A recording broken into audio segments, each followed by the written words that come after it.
আজকের ভিডিওতে আমি আপনাদেরকে এমন একজন বুদ্ধিমান লোককে দেখাবো যিনি প্রচলিত পদ্ধতির বাইরে গিয়ে নিজের বাড়ির উঠোনে ছোট ছোট জমি করে সেখানে উচ্চ ফলনশীল বিভিন্ন রকমের শাকসবজির উৎপাদন করেছে।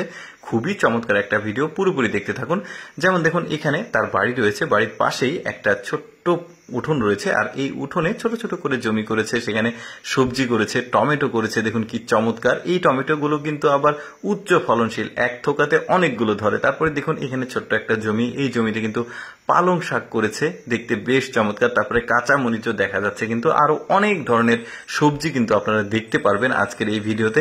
কি চমৎকার ব্যাপার! মূল ব্যাপারটা হচ্ছে যে উনি কিন্তু আসলে কোনো কীটনাশক স্প্রে করে না, কোনো ওষুধ দেয় না, একদমই স্বাস্থ্যসম্মত যাকে বলা হয়। এই স্বাস্থ্যসম্মত যে খাবারগুলো, এগুলো এখানে উৎপাদন করছে। বেশ চমৎকার! কিন্তু এই যে মাছের অ্যাকোরিয়াম মাছ দেখা যাচ্ছে, এই যে টমেটো গুলো কি দারুণ। তারপরে এখানে এসেছে, এখানে কি দেখা যায়? আচ্ছা, এখানে হচ্ছে এক ধরনের, এটা শশার মতো একটা মানে সবজি, আর এটা কিন্তু সালাদ হিসাবে খাওয়া যায়। আরো অনেক ধরনের সবজি আছে, আর ওর কিন্তু আবার ছোট্ট পরিসরে এখানে আবার একটা মুরগির ফার্মও রয়েছে, সেটাও আমি আপনাদেরকে দেখাবো, যেখান থেকে সে ডিমও পায়। দারুণ ব্যাপার!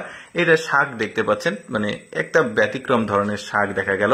তারপরে দেখুন এখানে কিন্তু আরো, আচ্ছা এবার আপনাদেরকে দেখায় তিনি কিভাবে আসলে এই চাষাবাদটা করছে। আগে জমিটা প্রস্তুত করে নিয়েছে, এবার কম্পোস্ট সার দিয়ে দিল, যেটা ওই যে শুকনো গোবর রয়েছে, এই গোবরগুলো এর মধ্যে দিয়ে দিয়েছে। কোকোপিট, যেটা নারকেলের ছোবড়া যাকে বলে, সেটা অনেকদিন পানিতে ভিজিয়ে রাখলে ওইটা কিন্তু আবার উর্বর হয় মাটি, তো ওখানে আবার সবজি ভালো হয়। এই যে দেখতে পাচ্ছেন পুঁই শাক লাগিয়েছে, এখানে পানি ছেড়ে দিল, বেশ চমৎকার। কিন্তু এই যে দেখুন, তারপরে এখন যেটা করবে, এখন কিন্তু উনি পরিষ্কার পরিচ্ছন্নতার দিকেও নজর দিয়েছে, এক দিক দিয়ে হাঁটবে, এগুলো কিন্তু মোজাইক করা স্টাইলসও লাগিয়েছে।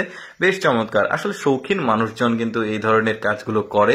বেশ চমৎকার, খারাপ ব্যাপার না। একটা স্বাস্থ্যসম্মত খাবার আপনি নিজেই উৎপাদন করছেন, সেগুলো খাচ্ছেন। এই যে দেখুন তরমুজটাও করেছে, বেশ চমৎকার। আর তারপরে আরেকটা পদ্ধতি তিনি করেছেন, প্রতিটা ছোট ছোট জমির সাথে একটা করে ট্যাপের লাইন করে দেওয়া আছে, যতটুকু প্রয়োজন পানি ছেড়ে দিচ্ছে। এই যে পুঁই শাক দেখা যাচ্ছে, দারুণ সতেজ, প্রতিটা জমিতে এভাবে সে পানি ছেড়ে দিচ্ছে। এবার তরমুজটা ফাটালে দেখুন, বেশ পাকা তরমুজ, সে কিন্তু নিজেই খাচ্ছে। একটা স্বাস্থ্যসম্মত, কোনো ভেজাল নাই, কিছু নাই। এই যে ধনে পাতার মতো একটা সবজি, বেগুনও দেখা যাচ্ছে এখানে, সাদা বেগুন। তারপরে সে খেতে খেতে এখানে এসেছে। এই যে বললাম ছোট্ট পরিসরে তার কিন্তু একটা মুরগির ফার্ম আছে, ডিমও প্রোডাকশন হচ্ছে এখানে। বেশ চমৎকার! আবার কোনো ফিড খাওয়াচ্ছে না, সে কিন্তু এখান থেকেই পাতাকপির পাতাগুলো, তরমুজ, এগুলো খাইয়ে এই মুরগিগুলোকে বড় করছে, আবার সেই মুরগির মাংসটাও পাচ্ছে এখান থেকে। বেশ চমৎকার! কিন্তু এই যে দেখুন শশা, এক ধরনের লম্বা লম্বা শশা, দারুণ ব্যাপার। দর্শক, কেমন লাগলো আজকের এই ভিডিওটি অবশ্যই কমেন্ট করে জানাবেন। আর এইরকম ব্যতিক্রম ভিডিও প্রতিদিন দেখতে আমাদের লেটস গো ফেসবুক পেজটি ফলো রাখতে পারেন। ধন্যবাদ।